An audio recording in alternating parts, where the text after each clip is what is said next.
आज लोग रासलीला को कामलीला समझ रहे हैं क्योंकि इसकी तो सबसे ज्यादा जरूरत है। भगवान की रासलीला, जो एक ये रासलीला वर्ड अपने आप में बहुत मतलब ये हमारे ग्रंथों में किसी तरीके से बताया गया और जो आज की युवा पीढ़ी है उसको कुछ और समझ में आ रहा है, पर असल मतलब क्या है? आज लोग रासलीला को कामलीला समझ रहे हैं, परंतु सच्चाई यह है कि वो कामलीला नहीं है, वो काम विजयी लीला है। उस रासलीला में भगवान ने कामदेव नाम के देवता को परास्त किया। जब कामदेव ने ललकारा कि आओ महाराज मेरे साथ युद्ध करो, तो भगवान ने कहा कैसा युद्ध चाहता है, खुले मैदान का या बंद कमरे का?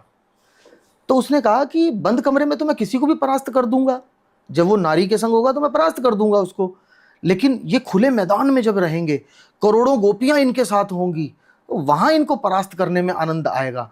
तो भगवान से कहा खुले मैदान का युद्ध चाहता हूं। तो भगवान ने कामदेव के अहंकार को चूर्ण करने के लिए बंशी की धुन में गोपियों का आवाहन करके उनको निमंत्रण दिया और वो रासलीला उस कामदेव को परास्त करने के लिए की गई।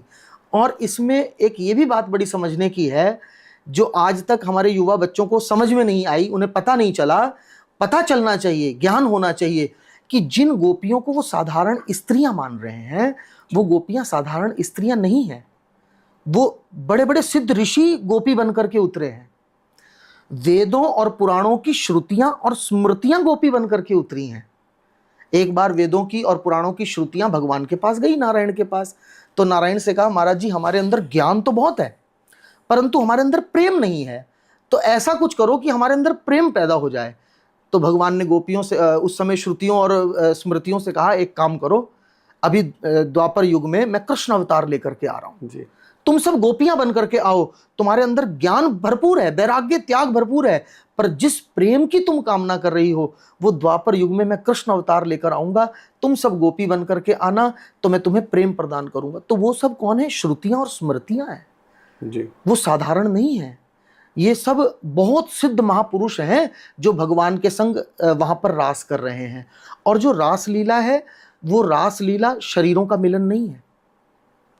एक होती है वासना और एक होती है उपासना जी। जब शरीरों का मिलन होता है तो उसका नाम पड़ता है वासना जी। आज दुनिया में क्या हो रहा है? आज प्यार के नाम पर आबरू लूटी जा रही है, आज प्रेम के नाम पर इज्जत लूटी जा रही है। आज प्यार दिल से नहीं है, केवल शरीर से प्यार है। मन भर गया तो तू अपने घर, मैं अपने घर। लेकिन भगवान की रासलीला वासना नहीं है, वो उपासना है। वहां शरीरों के मिलन का तो कोई संबंध ही नहीं, वहां तो केवल आत्मा और परमात्मा के मिलन की बात है। तो आज की युवा पीढ़ी को यह समझना होगा कि वो गोपियां बहुत सिद्ध महापुरुष थे, श्रुति स्मृतियां थी जो गोपी बनकर के आई थी, और वहां शरीरों का कोई मिलन नहीं था, वहां केवल आत्मा और परमात्मा के मिलन के लिए वो लीला भगवान के द्वारा घटित की गई थी।